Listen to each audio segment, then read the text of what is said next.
आप सुन रहे हैं कहानी बेइंतहा सफर इश्क का भाग 39। अरुण के जाते उजला कमरे में आती एक सरसरी नजर कमरे में डालती है। बिस्तर पर कपड़ों का अंबार लग चुका था। वहीं देवेश अभी भी वार्डरोब में घुसा सामान निकालने में लगा था। अरे देवेश भाई, तमे जानो छू, आज तुम्हारे हाथ की कड़ी खाने को बोल रहे हैं क्षितिज। आवाज सुन वह उजला की ओर देखता हुआ मुंह बनाते हुए कह उठा, पर उजला बहन, यहाँ तो मुझे देर लग जाएगी और शाम तक ठीक नहीं किया तो डांट अलग से मिलेगी। तो तमें कहो तो मैं ये संभाल लूँ। ये सुनते देवेश यूं खुश हो गया मानो कई टनों का बोझा उसके दिमाग से उतर गया हो। क्या सच्ची? हाँ, देवेश यही तो चाहता था। वह झट से सब उजला के सुपुर्द करता बाहर निकल गया, पर उसे क्या पता था कि यही तो उजला भी चाहती थी। देवेश के जाते वह उन कपड़ों को सहेजने लगी। एक एक शर्ट को सहेजते हुए कई बार उसे अपने हृदय से लगाकर मुस्कुरा लेती। वह उस अनुभूति को अपने भीतर चुपचाप उतार रही थी जिसके कण कण में अनकहा प्रेम रसा बसा था। वह उस शर्ट को अपनी बाहों में लिए थी जिसे पहली बार उसने अपने प्यार को पहले देखा था। पल में वो सारा परिदृश्य उसकी आंखों में जीवंत हो उठा। वह उसे लिए झूम में उठी कि सहसा उसकी नजर दरवाजे पर खड़े क्षितिज पर ठहर गई। वह तुरंत सपकाती हुई कपड़े रखने का उपक्रम करने लगी, जैसे उसने उसे देखा ही नहीं। लेकिन क्षितिज उसकी ओर आता हुआ पूछने लगा, आंटी आप डांस कर रही थी? नहीं तो। वह उसे नजरें बचाती हुई कपड़े सहेजती रही। मैंने देखा था आप डांस कर रही थी। क्षितिज उसकी नजरों के सामने आता हुआ कह रहा था, पर उसे नजरें बचाती ही उजला कहने लगी, वो डांस नहीं था, मैं तो बस घूमती हुई सोच रही थी। क्या सोच रही थी आंटी? उजला समझ गई कि क्षितिज भी जल्दी से उसका पीछा नहीं छोड़ने वाला था। मैं तो ना एक कहानी सोच रही थी। कहानी? क्षितिज की आंखें खुशी से चमक उठी। हाँ, कहानी। उजला अब सोच सोच कर कहने लगी, मैं तो ये सोच रही थी कि एक राजकुमार जिसके पास सोने का महल था, घूमने को ढेरों हाथी घोड़े थे, फिर भी वो अपने महल में क्यों उदास रहता था? क्यों रहता था उदास? यही तो सोच रही थी मैं। तो क्या सोचा, मुझे बताओ ना आंटी। मैं सोचकर तब तुम्हें बताती हूँ। कब? अब उजला उसकी नजरों के सामने पंजों के बल बैठती हुई उसका चेहरा प्यार से थामती हुई कहती है, जब तुम अपना होमवर्क कर लोगे तब। जब तक तुम अपना होमवर्क करोगे तब तक मैं ये सब ठीक भी कर लूँगी और ये बात सोच भी लूँगी, ठीक है?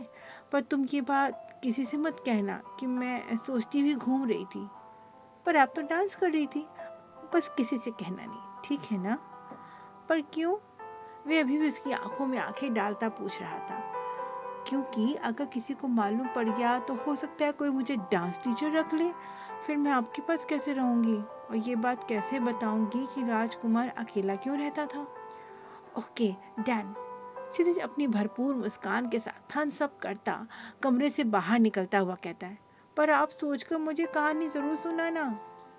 नटखट क्षितिज के कमरे से जाते उजला सर खुद के सर पे टीप मारती फिर से अपने काम में लग जाती है।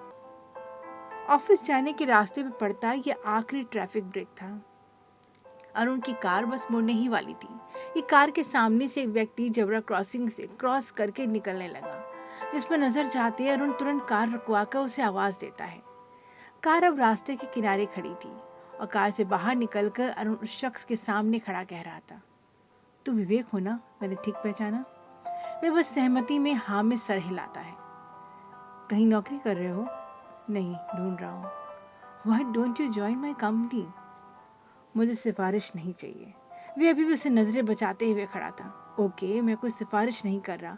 अभी कंपनी में एचआर डिपार्टमेंट में इंटरव्यू चल रहे हैं, तुम उसमें ट्राई तो कर ही सकते हो। कहते हुए उसके हाथ में कोई विजिटिंग कार्ड थमाता हुआ कहता है, यह है उस शख्स का नाम जो इंटरव्यू कर रहा है, जाकर मिल लो। कहता है वरुण दोबारा अपनी कार में बैठ जाता है। विवेक उस कार्ड को लिए उसे जाता हुआ देखता रहा। समय के अंक में क्या कुछ छिपा होता है ये सिर्फ आगामी वक्त की तलहटी पर जाकर ही पता चलता है। उजला गई तो थी अरुण के कपड़े सहेजने, पर कुछ ऐसा मिल जाएगा ये उसकी कल्पना में भी नहीं था। जिस वक्त मेंशन के पीछे के हिस्से में बने गार्डन एरिया के किसी एकांत कोने में वे बैठी थी और उसके पैरों के पास बडी अपनी घनी पूंछ हिलाता हुआ बैठा था। उजला अपने एकांत में फुर्सत पाकर बडी संग बैठकर अपने मन को हल्का कर लेती। इस वक्त भी वे अपने मन की बात बडी को सुनाती हुई कह रही थी, कोई इतना भी प्यार करता है क्या, वो भी बिना देखे कि उसके लिए अपने को मिटा ले। उसके सजल नयन एक और को झुकाए थे। उजला की हथेली के बीच डांडिया स्टिक थी, जिसे अपने अंक में समेटे वे कहे जा रही थी, तभी तो अपना सच बताने से डर जाती हूँ कि कहीं मेरी वजह से वे सारी दुनिया से ना बैर मोल ले लें। किरण की आंखों से चुपचाप एक बूंद उसके गालों पर लुढ़क जाती है। बड़ी भी उसके पैरों के पास लौटता हुआ कू कू करता अपना समर्थन देता रहा। इस समय रंजीत के सामने बैठा सेल्विन उसकी ओर वही लैपटॉप बढ़ा रहा था, जिसमें उसने रूबी के मोबाइल से लिया डाटा ट्रांसफर किया था, जिसे देख रंजीत खुश होता हुआ उसकी ओर कुछ नोटों की गड्डियां सरका देता है। अभी वो कुछ आगे बात करते उससे पहले ही रंजीत का मैनेजर तेज कदमों से उस कमरे में दरवाजे की दस्तक देता प्रवेश करता है। सर, वे हकबक सर रंजीत के सामने खड़ा था। बोलो सुकेश, तुम्हारे होश क्यों उड़े ऐसे? अब दो जोड़ी निगाहें उसे साथ में घूर रही थी। सर, आपका लाइव इंटरव्यू की स्ट्रीमिंग चल रही है। मेरा? कौन सा लाइव इंटरव्यू? रंजीत सोफे की पीठ हटाता हुआ बोला, सर, स्टेला नाम की रिपोर्टर ने आपका लाइव इंटरव्यू लेने का कल का प्रोग्राम रखा है, जिसका ऐड लगातार टीवी पर दिखाया जा रहा है। मैंने तो उसे मना किया था, बताया था कि मैं किसी को इंटरव्यू नहीं देता। रंजीत तक के कड़े हुए शब्दों से कहता है। लेकिन सर, स्ट्रीमिंग तो कंटिन्यू है। सुकेश कहता है। तो रोको उसे, क्योंकि मैं जो नहीं चाहता वो नहीं करता। रंजीत की बात पर सेल्विन जल्दी से कहता है, रंजीत साहब कहें तो मैं उसे अपनी भाषा में अपनी बात समझा दूं। नहीं सेल्विन, अभी इसकी ज़रूरत नहीं। अब सुकेश की ओर देखता हुआ रंजीत कहता है, बस मेरी ओर से मना कर दो और ज़्यादा कुछ करने की ज़रूरत नहीं है। Okay sir. वे तुरंत ही बाहर निकल जाता है। उसके जाते अब कमरे में तेजी से वर्तिका प्रवेश करती हुई कहती है, भैया लंच का टाइम हो रहा है, चलिए जल्दी से। वे लगभग उसका हाथ पकड़कर अपनी ओर खींचने लगी थी। ये देख सेल्विन सलाम करता बाहर निकल जाता है। आप भी ना घर पर भी अपना ऑफिस खोले रहते हैं, चलिए मेरे साथ। हाँ हाँ, चलता हूँ। घर के नौकर बड़ी से डाइनिंग टेबल पर व्यंजन सजा रहे थे। रंजीत के बैठते वर्तिका जल्दी से रसोई से एक डोंगा उठाकर रंजीत के सामने रखती हुई कहती है, भैया आज लंच पर एक सब्जी मैंने बनाई है। तुमने? रंजीत का मुंह आश्चर्य से खुला का खुला रह गया। तुमने बनाया? क्यों? मैं अपने भैया के लिए इतना भी नहीं कर सकती। वर्तिका के चेहरे पे बनावटी रूठने की छाया आ जाती है। अरे नहीं, दरअसल पहली बार तुमको रसोई में देखकर मुझे कुछ आश्चर्य से हुआ, और फिर अभी मेरी तबीयत अब बिल्कुल ठीक है। कमरे में ऐसे ही पड़ी रहूंगी तो और बीमार पड़ जाऊंगी। वर्तिका भी अब अपने साथ वाली कुर्सी पर बैठ जाती है। हाँ, मैं भी तो यही चाहता हूँ कि तुम पहले की तरह घूमो फिरो हंसो। मैं हर पल बस तुम्हें खुश देखना चाहता हूँ वर्तिका, और इसलिए मैं बाहर भी जाना चाहती हूँ। हाँ बोलो, कहाँ जाना चाहती? Europe, Paris? बोलो, जहाँ कहीं तुम नाम ले लो वहीं का अभी का टिकट बनवा दूंगा। मैं बस्ती जाना चाहती। बस्ती? मैं वो जगह देखना चाहती हूँ जहाँ रानी रहती है। अब की वह रानी की ओर आंखों से इशारा करती हुई कहती है, बच्चा, उसमें देखने लायक क्या है? वो तो स्लम एरिया है, वहाँ क्या करोगे तुम जाकर? मैं बस देखना चाहती हूँ, लेकिन भैया प्लीज़।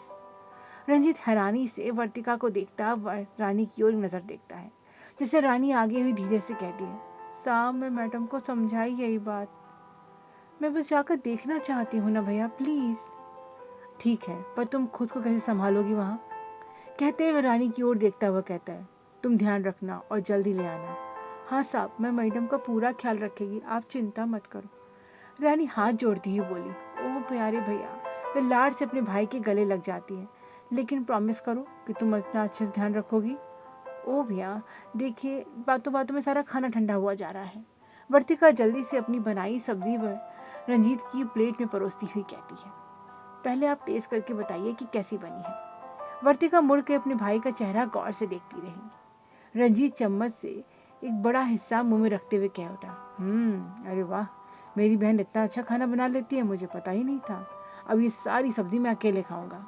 रंजीत डोंगा अपनी तरफ सरकाते हुए कहता है, रुकिए भैया, मैं भी टेस्ट करूं, क्या वाकई इतनी अच्छी सब्जी बनी है? वर्तिका के चेहरे पे गहन उत्सुकता थी। बिल्कुल नहीं, अब ये सारी सब्जी तुम्हें नहीं मिलने वाली, प्लीज तुम दूसरा कुछ खा लो। रंजीत सब्जी के बड़े बड़े हिस्से लेकर खाने लगता है। वर्तिका जल्दी से रंजीत की प्लेट से सब्जी लेकर टेस्ट करती है।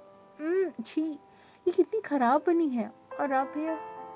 वर्तिका अपने भीचे हुए होठों से कहती है, आप मेरा दिल रखने के लिए सब्जी खा रहे हैं? आप मुझसे इतना प्यार करते हैं? रंजीत वर्तिका के सर पर प्यार से हाथ फेरते हुए कहता है, मेरी प्यारी बहन के प्यार की मिठास है इसमें। वर्तिका रंजीत के गले लगती बुदबुदा उठती है, और एक मैं थी कि आपको छोड़कर चली जाना चाहती थी। वर्तिका की आंखें डबडबा गई थी तो रंजीत उसे अपने पास में लिए उसका सर सहलाने लगता है। विवेक इंटरव्यू पैनल के ठीक सामने बैठा था और उनके पूछे जाने वाले हर सवाल का जवाब दे चुका था, पर शायद उन्हें अपने चुनने वाले कैंडिडेट से कुछ और ही अपेक्षाएं थीं। वेल मिस्टर विवेक, आपका रिज्यूम हम होल्ड पर रखकर कुछ समय बाद आपको इन्फॉर्म करते हैं। विवेक ओके कहता उठने लगता है। उठते वक्त अपने सामने की पॉकेट से रुमाल निकालने के उपक्रम में एक कार्ड टेबल पर गिर पड़ता है। इससे पहले कि कार्ड विवेक उठाता, उसके सामने बैठे व्यक्तियों में से एक व्यक्ति वो कार्ड उठाकर उसे गौर से देखता हुआ पूछ उठता है, क्या आप अरुण सर को पर्सनली जानते हैं? ये कार्ड तो उनका निजी विजिटिंग कार्ड है। विवेक इस पर बस धीरे से होठों को विस्तार दे देता है। ये वही कार्ड था जिसे अरुण ने अपनी पहली भेंट में उसे दिया था। सामने बैठे व्यक्तियों के लिए कार्ड की पहचान के लिए काफी था। वे तुरंत कह उठते हैं, आप कल से कंपनी ज्वाइन कर सकते हैं। So mister Vivek, you are welcome in the empire of Diwans. उनके बीच में बैठा व्यक्ति पहले उठकर विवेक से हाथ मिलाता है, फिर बाकी भी विवेक से क्रमशः हाथ मिलाते हैं। इससे विवेक एक विजयी मुस्कान के साथ उस कैबिन से बाहर निकल जाता है। शाम तक थका वापस अपने रूम में आते अरुण अभी कोट उतार कर बैठा ही था कि उसे कमरे का दरवाजा खुलने की आहट मिली, जिस पर वे बिना देखे ही कह उठता है, चाय मत लाना, बस स्ट्रॉन्ग सी कॉफी ला दो। अरुण पलके मूंदे सोफे चेयर पर पसरा था कि चूड़ी की खनक से उसका ध्यान अपने बगल में चला जाता है। पास ही उजला खड़ी थी और उसकी ओर बढ़ा रही थी। अरुण हैरान नजरों से उसे देखता, फिर ट्रे पर रखी कॉफी को देखता पूछ उठता है, तुम्हें कैसे पता कि मुझे कॉफी चाहिए थी? अरुण आश्चर्य से उजला को देखता रहा, जबकि वह मौन पलके झुकाए कप उसके बगल में रखती हुई वापस चली जाती है। वह उसके जाने तक उसका पीछा करती अपनी नजरों को ना टोक सका। फिर उसके जाते गहरा उच्छ्वास छोड़ते वह कप उठा लेता है। एक बोझिल दिन के बाद उस कॉफी ने वाकई उसे तरोताजा कर दिया था। वह कुछ पल तक एक सिगरेट फूंकने के बाद अगली सिगरेट को अपने होठों के बीच दबाए अपना वार्डरोब खोलता है, और अगले पल उसकी आंखें आश्चर्य से फैली रह जाती हैं। वह वहीं खड़े खड़े देवेश को आवाज लगाता है। वह फिर भागता हुआ तुरंत ही कमरे में उपस्थित हो जाता है। ये तुमने किया है? अरुण के पूछने पर उसके हाव भाव में थोड़ी घबराहट आ जाती है। इससे उजला का नाम बस लेने ही वाला था कि अरुण तुरंत आगे कह उठा, अरे घबराने की जरूरत नहीं है, तुमने तो इतना अच्छा सेट किया है कि मुझे तो एक पल को यकीन ही नहीं हुआ कि यह तुमने किया है। अरुण लगभग चहकता हुआ कह रहा था, तुमने तो ऐसा सेट कर दिया कि रोजाना आंख बंद करके भी निकालूंगा तो मुझे सारा सेट एक साथ मिल जाएगा। कहते हुए अरुण वार्डरोब के अंदर हाथ डालता पीछे रखे सामान को टटोलने लगता है। देवेश भी ऐसा कॉम्प्लीमेंट पाकर चुपचाप खुश हो लेता है। एकाएक अरुण थोड़ा गंभीरता से पूछता है, अच्छा यहाँ मैंने कुछ पीछे रखा था, वो सामान कहाँ है, बस ये बता दो। सामान? अब देवेश का गला सूखने लगा। आखिर उसने सामान ठीक किया ही नहीं था तो कैसे बता पाता उस सामान के बारे में। हाँ हाँ, कुछ जरूरी था, बोलो बाकी का सामान कहाँ रखा है? अरुण अब सीधा उसके चेहरे की ओर देख रहा था।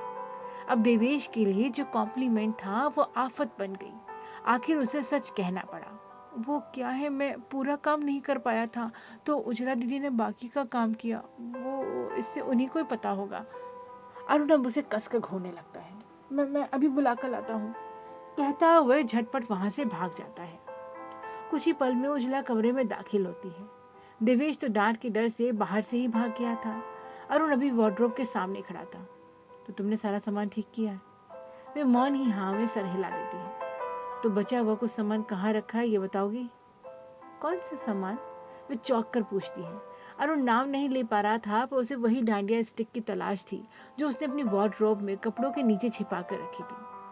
वो कुछ भी ऐसा था जो तुम्हें लगा हो यहाँ नहीं होना चाहिए पर तुमने उसे हटा दिया हो। बड़ी मुश्किल से अरुण हर शब्द को साधता हुआ पूछता है। मैंने तो सारा सामान वही रखा है, कुछ भी नहीं हटाया। वो वहां नहीं है। क्या? अरुण बुरी तरह से झेल रहा था, चाह कर भी उस चीज का नाम नहीं ले पा रहा था और उसे सताकर आज उजला मन ही मन मुस्कुरा रही थी। आज अपने पिया को सताकर उसे मजा आ रहा था। वह उसी तरह से भोला से चेहरा बनाती ही पूछती है, क्या थी वह चीज? हाँ कुछ था, किसी तरह अपना गुस्सा जब्त करता हुआ सर पर दोनों हाथ फेरने लगता है। उफ़, कैसे कहूँ, सुनो, तुमने कपड़ों के अलावा कुछ भी सामान यहाँ से हटाकर कहीं डाला हो तो प्लीज बता दो मुझे। अरुण जिस तरह से उसकी ओर आग्रह से देख रहा था, उजला का मन उस पर दिल वार देने को हुआ। वह किसी तरह अपनी मुस्कान को काबू करती वह उसी तरह बोल उठी। ओ हाँ, कुछ बेकार सी लकड़ी जैसा था, उसे मैंने कमरे में कहीं डाला था। वह जानबूझकर कमरे में इधर उधर नजरें करती हुई कहती है, जबकि इस वक्त भी उसने उस स्टिक को अपने आंचल में छिपा रखा था और मौका देखती वे कोने में डाल देती है। अरुण भी कमरे में नजरें घुमाते हुए इधर उधर ढूंढने लगा कि साथ में दोनों की नजर उस स्टिक पर पड़ी और दोनों ही साथ में उसे उठाने लपके और वही हुआ जो शायद उजला को आभास था। दोनों के सर आपस में टकरा गए थे। अरुण हिचकिचाते हुए स्टिक लिए खड़ा कह रहा था, माफ करना, मैं। उजला सर सहलाती सहलाती कह रही थी, आप बात बात में माफी क्यों मांगते हैं? गलती मेरी थी, मुझे तो ये बेकार की चीज लगी थी। उजला जानकर हैरान भाव से देखती कह रही थी, क्या ये आपकी है? इस बार अरुण उस पर तीखी नजर उड़ेता हुआ कहता है, नहीं, उधार की है, वापस करनी है। कहता हुआ उजला की ओर पीठ करे उस स्टिक को दोबारा उसकी जगह पे वापस रख देता है। पर वह कहाँ देख पाया कि उसे देखती उजला की आंखों में उस पल कितना प्यार उतर आया था। उसका मन सीने में हौले हौले मचलने लगा था, पर वह चुपचाप कमरे से बाहर निकल गई। वही अंधेरा बदबूदार जगह जहां आकाश पहली बार बलबन से मिलने गया था, इस बार भी वह वहीं आया था। लेकिन इस बार दीपांकर ड्राइविंग सीट पर बैठा रहा और आकाश अकेले उतरकर बलबन से मिलने जा रहा था। बलबन अपनी जगह बैठा शराब पी रहा था। वह अकेला बैठा शायद आकाश के इंतजार में था। अगले ही पल आकाश उसके सामने जैसे ही नजर आया, वह तुरंत खड़ा होता बोल उठा, आओ सेठ, देखो अपन अपनी बात का पक्का निकला, आपके मर्द की जवान है, ये लो, यही है ना वो। कहता वह अपनी पॉकेट से एक कागज में लिपटा हुआ उसकी ओर सरका देता है। आकाश तुरंत चीज को कागज विहीन करके देखता है, वो एक पेन ड्राइव थी। जिसे गौर से देखने के बाद वह दोबारा बलबन की ओर देखता हुआ पूछता है, क्या सच में ये वही ड्राइव है? वही है ये, अपन ने बहुत सेटिंग करके इसे निकाला है। कहता हुआ बलबन फिर से अपना गिलास ऊपर तक भरने लगता है। आकाश उसे देखता हुआ सिर हिलाते हुए कहता है, गुड। वह अपने साथ लाए एक छोटे लैपी में तुरंत उस ड्राइव को लगाते हुए चेक करने लगता है। एंटर क्लिक करते अचानक किलकारी की आवाज गूंज उठती है। आकाश की निगाह जिस स्क्रीन को अब घूरने लगी थी, बलबन उसे उचक कर देख रहा था। स्क्रीन में कोई नर्सरी राइम्स चलने लगी थी। आकाश समझ गया कि स्टेला ने फिर उसे बेवकूफ बनाया था और उससे भी ज्यादा गुस्सा उसे उस गुंडे पे आ रहा था। आकाश तुरंत उस ड्राइव को निकाल कर उसकी ओर फेंकता है, जिससे वह उसकी बोतल से टकराती हुई जाती है। बोतल मेज से लुढ़कती हुई अब जमीन पर गिर पड़ी थी। मौत की जबान, उस औरत ने तुझे पपलू बना दिया और तू मेरे आगे ढींगे हाँक रहा था। मुझे लगा था तुम कुछ काम के होगे, पर नहीं, वो स्टेला है, बहुत ही पहुंची हुई चीज, तुम्हारे जैसे लोगों की बस की बात नहीं। व्यंग से कहता हुआ आकाश मुड़ने को हुआ तो बलवंत चीखते हुए बोल रहा, ए सेठ, मेरे को तुम क्या छोटी चीज समझा है? अपन भी बलवन है, ऐसी लगाम ने तमाम औरतों को निगल कर ना अपन डकार भी नहीं मारता। अब तो इसने अपनी मर्दांगी को चैलेंज किया है, अब तो इसका गेम बजाना ही होगा। वे हाथ मलते हुए कहता है, कोशिश करके देख लो, अगर इस बार ले आए तो मैं उसकी मुंह मांगी कीमत तुम्हें दूंगा, और जो नहीं लाए तो ये काम छोड़कर चकले में जाकर दलाली करना, वही सही जगह होगी तुम जैसे पपलों की। आकाश व्यंग भरी हंसी फेंकता हुआ तुरंत वहां से निकल जाता है। अपने अहम चुपचोट से बलबन बुरी तरह से बौखला उठाता। अब की टेबल पर रखा गिलास तेजी से उठाकर उसे जमीन पर दे मारता है। उजला के होठों से आज मुस्कान जैसे चाह ही नहीं रही थी। वह बैठी तो क्षितिज के पास थी, पर मन कहीं और ही उड़ा जा रहा था। क्षितिज उसकी ओर आंखें झपकाता हुआ पूछने लगा, आप हंस रही हो? मुझे भी बताओ ना। क्षितिज की आवाज पर उसका ध्यान टूटा तो वह तुरंत ही संभलती ही बोली, उस राजकुमार के बारे में सोच रही थी मैं। कहानी का सुनते तो वह तुरंत जिज्ञासु होता उसकी ओर देखता हुआ कहता है, सच्ची आपने आगे का सोच लिया तो मुझे बताओ न कि राजकुमार क्यों उदास रहता था। हाँ, सोच तो लिया। उजला क्षितिज के बालों को सहलाती हुई कहती है, वो राजकुमार किसी से मिलता जुलता नहीं था ना, इसलिए उदास रहता था। तो क्यों नहीं मिलता था वो? डरता था लोगों से। क्यों डरता था लोगों से? अब ये तो सोचना पड़ेगा कि राजकुमार क्यों डरता था। ओहो, आप सारा एक बार में क्यों नहीं सोच लेती हो? वे अपनी नन्ही हथेली अपने सर पर मारता हुआ कह उठा, डरता था ना, इसलिए। पर क्यों डरता था, और राजकुमार होकर वो क्यों डरता था? जैसे आप डरते हो, आप भी तो प्यारे से राजकुमार हो ना, फिर भी डरते हो। नहीं, मैं नहीं डरता किसी से। वह तुरंत बिस्तर पर खड़ा होता हुआ कह उठा, डरते तो हो, मैं किसी से नहीं डरता हूँ। अपने दादू से? नहीं। डरते हो इसलिए तो नहीं जाते उनके पास। अब सच में क्षितिज को कुछ कहते न बना, तो उजला फिर आगे कह उठी, अगर नहीं डरते तो आज उनके पास जाकर दिखाओ, तो मैं मान जाऊंगी कि क्षितिज सच में किसी से नहीं डरता। हाँ, मैं जा सकता हूँ, कहता हुआ तुरंत बिस्तर से नीचे उतर जाता है। तो चलो अभी। अभी? वह डरकर 2 कदम पीछे हो जाता है। क्या हुआ? चलो कोई बात नहीं, तुम डरते हो तो ये बात मैं बिल्कुल सीक्रेट रखूंगी, नहीं बताऊंगी किसी को। उजला मुस्कुराती हुई कहती है, मैं नहीं डरता।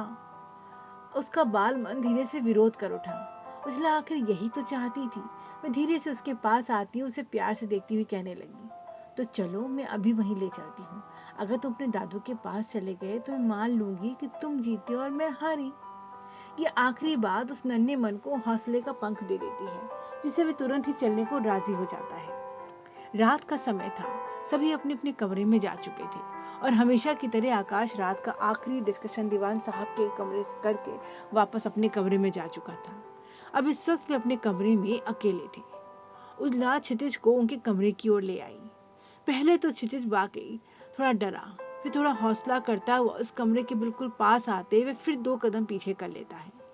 ये देखते ही उजला उसके कान के पास आती धीरे से कहती है, आज तो हीरो बनने का टाइम है, और ये तो तुम्हारे अपने दादू हैं, फिर कैसा डरना। जाओ, अगर वापस आना तो मैं तुम्हारा बाहर वेट करती मिलूंगी। उजला की बाहर रुकने वाली बात उसे ज्यादा भरोसे की लगी, जिससे वे हाँ में सर हिलाता हुआ छोटे छोटे कदमों से दीवान साहब के कमरे की ओर चल देता है। उसके कमरे के जाने के कुछ पल तक उजला बाहर ही खड़ी रही। फिर अगले ही पल कमरे में आती खिलखिलाहट की आवाज सुनते वे मन ही मन मुस्कुराती हुई वापस चली जाती है। भूमि की सुबह सबसे पहले क्षितिज को देखने से होती। वे उठते ही तुरंत उसके कमरे में आती, पर आज इतनी सुबह उसे उस कमरे में ना पाकर वे चौंक जाती है, और बस उजला को आवाज लगाने ही वाली थी कि बाहर से उसे अपनी आंखें मलता हुआ क्षितिज आता हुआ दिखता है। अरे, इतनी सुबह कहाँ उठ के गए थे? वे सामने अपनी माँ को देखता तुरंत उसे झुकने का इशारा करता उनके गले में अपनी बाहें फैला लेता है। भूमि भी उसे अपनी गोद में समेटी हुई बिस्तर पर बैठा देती है। अब वे अपनी माँ का चेहरा देखता हुआ कहता है, मैं दादू के कमरे से आ रहा हूँ। भूमि को आश्चर्य होता है। क्षितिज अभी भी कह रहा था, कल रात दादू ने मुझे बहुत सारी कहानी सुनाई, और सब की सब मेरी फेवरेट कहानी बन गई। कहानी? तो कल रात तुम उनके पास थे? मैं तो कहानी सुनते सुनते उनके पास ही सो गया था, मुझे तो पता ही नहीं चला। वे खिलखिलाते हुए कहता है। भूमि की तो आश्चर्य की सीमा न रही। आज से पहले ये कभी कहाँ हुआ था? दीवान साहब की बनाई सरहद में वे कभी कोई दाखिल ही नहीं हुआ, या शायद उन सबने कभी उन सरहदों को लांघने की कोशिश भी नहीं की थी। क्षितिज अभी भी कह रहा था, मम्मा आपको एक सीक्रेट बताऊं? वे भूमि के कान के पास आता हुआ कहता है, मैं ना दादू का सारा सीक्रेट जान गया। वे ना मोबाइल से कहानी पढ़ पढ़ के मुझे सुना रहे थे, मैंने देखा था। वह यूं खुश होता हुआ कह रहा था जैसे कोई राज उसने पता कर लिया हो। अच्छा। भूमि प्यार से उसे गले लगा लेती, और पता है दादू ने कहा है कि वो रात में मेरे पास आकर रोज एक कहानी सुनाएंगे। भूमि उसे देर तक गले से लगाई बैठी रही। कुछ अच्छा सा उसे अब महसूस हो रहा था। सुबह का वक्त जब सब हमेशा अपने अपने कमरों की एकांत गुफा में सिमटे रहते, उससे ये दिन कुछ अलग सा था। क्षितिज के कहने पर भूमि ड्राइंग टेबल पर अकेली बैठी थी। तब मेनका और अरुण अपने अपने कमरे से चले आते हैं। आकाश भी आते खड़ा खड़ा कॉफी सिर्फ करता कांच की खिड़की के बाहर देख रहा था, जैसे उसे किसी से मतलब ही ना हो। तभी सबकी निगाह क्षितिज की ओर गई, जो आज दीवान साहब को ही नहीं बल्कि अपने दादू की उंगली पकड़कर अपने साथ वही लिवा ला रहा था। ये दृश्य सभी के लिए अनोखा था। वे सभी तो उनका तना हुआ चेहरा और उनका हुक्म सुनने की आदी थे बस, पर आज वे मुस्कुराते हुए क्षितिज के साथ आते उसकी बताई सीट पर बैठ रहे थे। उनसे नजर मिलते आकाश उनके इशारे पर बैठ जाता है। भूमि एक नजर घुमाकर देखती मुस्कुरा उठती है। आज सारा परिवार एक साथ बैठा था। आज एक पिता अपने 2 बेटे, एक बेटी, एक बहू और एक पोता था। डैडी, आपको यहाँ देखकर बहुत अच्छा लगा, भूमि मुस्कुराती हुई कह उठी। दीवान साहब भी सबके चेहरों पर से नजर घुमाते हुए कह रहे थे। हाँ, क्षितिज जिद करने लगा तो फिर जल्दी से पुनः आगे कहने लगे, वैसे अच्छा है, सभी एक साथ दिखते हैं। वैसे रोजाना आपसे सभी एक साथ डाइनिंग पे आएंगे। अब आकाश की ओर देखते हुए कह रहे थे, और आकाश, ऑफिस का पर्सनल डिस्कशन भी यहीं हो जाएगा। आखिर अरुण और मेनका भी इसमें शामिल होना सीखेंगे।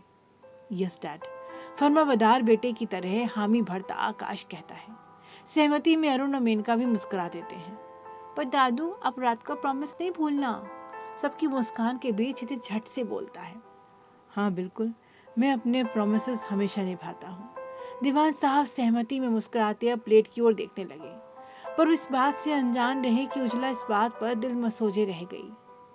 2 दोस्तों के बीच हुआ वादा जिसे उनके बच्चों ने निभाया, तो बर वक्त की शायद उनसे दगा कर गया। तभी मेनका की आवाज़ उसके कानों में पड़ी, जो कह रही थी, आज अगर दादाजी हमारे साथ होते तो कितना अच्छा लगता ना। इस बात पर सभी एक साथ ठहर से गए। सबको उनकी अनुपस्थिति का एहसास होने लगा। दीवान साहब कुछ ज्यादा ही चुप हो गए। इससे भूमि जल्दी से कह उठी, मुझे विश्वास है जिस दिन उनकी नाराजगी दूर होगी वे उस दिन जरूर वापस लौट आएंगे। पर वजह तो वही रहेगी ना। एक्सक्यूज मी, मैं आता हूँ अभी। सबकी नजर अरुण पे अब नहीं गई थी, जिस पर यह बात कुछ ज्यादा ही गहरी गुजरी। वे बहाना करता वहां से उठकर वापस चला जाता है। सभी हैरान उसे जाता हुआ देखते रहे। उजला अपने स्थान पर खड़ी जैसे बुत ही हो गई थी। पता नहीं वक्त और कितनी परीक्षाओं उन सबके लिए सोच के रखे था। सभी वापस मौन अपना अपना नाश्ता करने लगे। पूरे परिवार ने एक साथ नाश्ता किया और फिर अपने अपने काम पर चले गए। लेकिन अरुण दोबारा नाश्ते की मेज पर वापस नहीं आया। भूमि समझती थी अरुण का मन, इसलिए उसका नाश्ता उसके कमरे में भिजवा कर उसके सामने उपस्थित थी। इसकी क्या जरूरत थी भाभी, सच में भूख नहीं रही। अरुण के उदास स्वर पर भूमि हमेशा की तरह से संभालती हुई कह रही थी। हाँ क्यों नहीं, आखिर भाभी पर कोई इल्जाम तो रहना ही चाहिए ना। कल तो दादाजी वापस आके कहेंगे, यही तो कहेंगे कि मैंने ही अरुण का ठीक से ख्याल नहीं रखा। भाभी आप भी ना। क्यों, तुझे विश्वास नहीं वे वापस आएंगे? वे सीधे अरुण की आंखों में देखती हुई कह रही थी। दादाजी रूठ कर गए हैं, पर एक दिन जरूर वापस आएंगे। अगर ऐसा ना होता तो मंदिर से राम सीता दोनों की मूर्ति अपने साथ ले जाते, पर नहीं, वे सिर्फ अपने साथ राम को ले गए हैं। सीता अभी भी मंदिर में है। वे इस घर को सीता के हवाले कर गए हैं। अरुण अब भूमि के चेहरे की ओर देख रहा था, जो अपनी बात कही जा रही थी। तो अब तुम्हारा फर्ज नहीं कि सीता का ख्याल तुम रखो? मैं? हाँ, ये मौन भरोसा है उनका तुम पर। तो अब जब तक वे वापस नहीं आते तब तक तुम उनके मंदिर पर वैसे ही ख्याल रखो जैसे वे रखते थे। लेकिन मुझे तो कुछ भी नहीं आता। मैं हूं ना, मैं तुम्हें बताऊंगी। अब से हर शाम को तुम उनके मंदिर में दिया जलाना। इनफैक्ट आज शाम से ही मैं शाम को आकर तुम्हें से मदद करूंगी, ठीक है ना? अब आखिर भूमि की बात सुनकर अरुण के उदास हाव भाव कुछ सहज हो उठे थे। तो चलो अब जल्दी से ब्रेकफास्ट खत्म करो और ऑफिस भी तो जाना है ना तुम्हें। अब शाम को आकर मिलती हूँ तुमसे। वे स्नेह से उसके सर पर हाथ फिराती बाहर चली जाती है।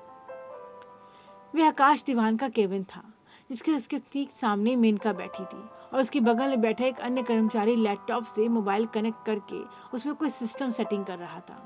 कुछ देर बाद वे एक अंतिम क्लिक के साथ आकाश की ओर देखता हुआ कहता है, सर ऑल इज डन। ये सुनते मेनका जल्दी से कुछ पूछने लगी थी। भैया, आपके लैपटॉप से मेरे मोबाइल में क्या अपडेट किया गया है? मेनका का प्रश्न पर कर्मचारी तुरंत कह उठा, मैम ये ऑफिशियल सिस्टम का लॉगिन है। वे आगे भी कहना चाह रहा था, पर उसे बीच में टोकते हुए आकाश हाथ से उसे रुकने का इशारा करता उसे बाहर जाने को कहता है।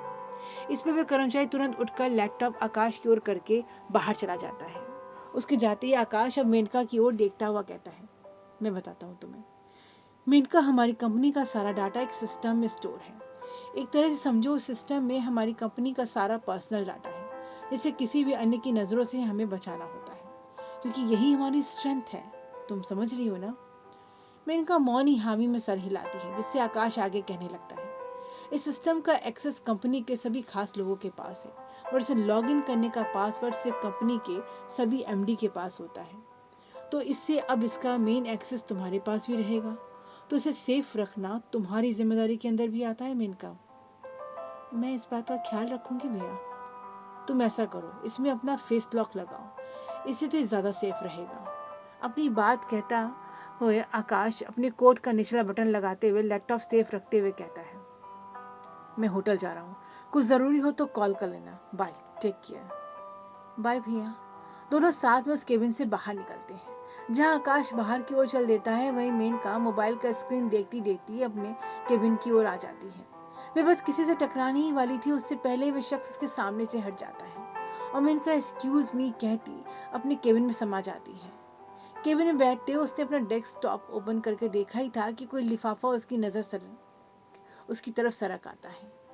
वे उस लिफाफे के साथ उसे देने वाले को भी अब नजर उठाकर देखती है और उसके अगले ही पल उसके चेहरे में कई हाव भाव आने लगते हैं। पहले आश्चर्य का भाव तैरता है, फिर अवाक हो जाती है। उसके तुरंत बाद ही उसके चेहरे पर एक प्यारी सी मुस्कान थिरक जाती है और वह तुरंत ही खड़ी होती अपनी जगह से दौड़कर उस शख्स के गले लग जाती है। विवेक। वह उसे अपनी दोनों बाहों के बीच घेरती कस लेती है। इसके विपरीत वह निस्तेज खड़ा अपनी दोनों हथेली मेज के कोने पर टिकाए खड़ा रहता है। क्या सरप्राइज किया तुमने मुझे। वे अभी भी उसके सीने से लगी थी, जबकि वे अपने दोनों हाथ चाह कर भी उसके करीब न ला सका। मैं तुम्हें ही देने आया था। विवेक मेज पर उसी लिफाफे को दोबारा उसकी ओर बढ़ा रहा था, जो अभी कुछ देर पहले मेनका की ओर बढ़ाया था। मेनका अब उसे छिटकती उस लिफाफे को खोलकर उसमें रखे कागज को जल्दी जल्दी पढ़ने लगती है। अगले पल उसके चेहरे से मुस्कान फिर लुप्त हो जाती है। वो उदास भाव से कहने लगी थी, ये तो, हाँ, मेरा रेजिग्नेशन है। विवेक सपाट भाव में कहता है, ये, मैं तो तुम्हारा यहाँ होने ही भी जान ही पाई थी और तुम ये दे रहे हो मुझे, क्यों। तुम नहीं जान पाई, पर मैंने कल ही तुम्हें देख लिया था। असल में मुझे यहाँ आना ही नहीं चाहिए था। वे परेशान होता अपनी उंगलियों के बीच बाल खींचता हुआ कहता है, पर क्या करूँ, कब से नौकरी के लिए भटक रहा था, तब जाकर नौकरी मिली मुझे, वो भी तुम्हारी कंपनी में। पर नहीं, अब मैं यहाँ काम नहीं कर सकता, इसलिए आज मैंने सोच लिया था कि मैं तुम्हें अपना इस्तीफा दे दूंगा। विवेक जहाँ बेहद बुझा हुआ दिख रहा था, वही मेनका आश्चर्य से उसकी ओर देखती हुई कहती है, सिर्फ मेरी वजह से नौकरी छोड़ रही हो, क्यों। पर तुम्हें क्या बताऊं कि अचानक तुम्हें देखकर मुझे कितना अच्छा लगा। ओह विवेक। मैं फिर उसकी बाहें थामती उसके कंधे की ओर झुक जाती है। बस इसी कारण वे मेनका को उससे अलग करता हुआ कहता है, यह हमारे बीच प्रोफेशनल रिश्ता बन ही नहीं पाएगा। अब कि मेनका खुद उससे 2 कदम अलग हटती हुई कहती है, बस यही बात तो लो, मैं वादा करती हूँ कि यहाँ तुम्हारे साथ पूरी तरह से प्रोफेशनल रहूंगी, तो अब तो मत जाओ। लेकिन मेनका, प्लीज़ विवेक, बात को समझो, ये नौकरी तुम्हें तुम्हारी काबिलियत में मिली है, ना कि मेरे कारण, तो इसे मेरे कारण क्यों छोड़ रहे हो। और रही बात ऑफिस की, तो आज से कोई यहाँ जान भी नहीं पाएगा कि मैं तुम्हें पहले से जानती हूँ। बोलो, अब तो ठीक है ना, प्लीज़। वे विवेक की ओर बड़े मनोहार से देखती है। ओके, ठीक है, तो बैठो। और ये लेटर, लिफाफे को कागज सहित वे कतरा कतरा करके डस्टबिन के हवाले करती हुई अपनी जगह पे बैठती हुई विवेक को सामने की कुर्सी पे बैठने को कहती है। तुम मेरे सामने हो, ये मेरे लिए कम बात है क्या। कहती हुई मेनका विवेक के निस्तेज भाव को भी अपनी भरपूर नजर से देखने लगी थी। क्या होगा विवेक और मेनका का रिश्ता, आगे क्या होने वाला है अरुण और उजला की जिंदगी में, जानने के लिए सुनते रहे बेइंतहा का सफर। कहानी पसंद आने पर लाइक करें, सब्सक्राइब करें और मित्रों से साझा करना बिल्कुल न भूलें। धन्यवाद।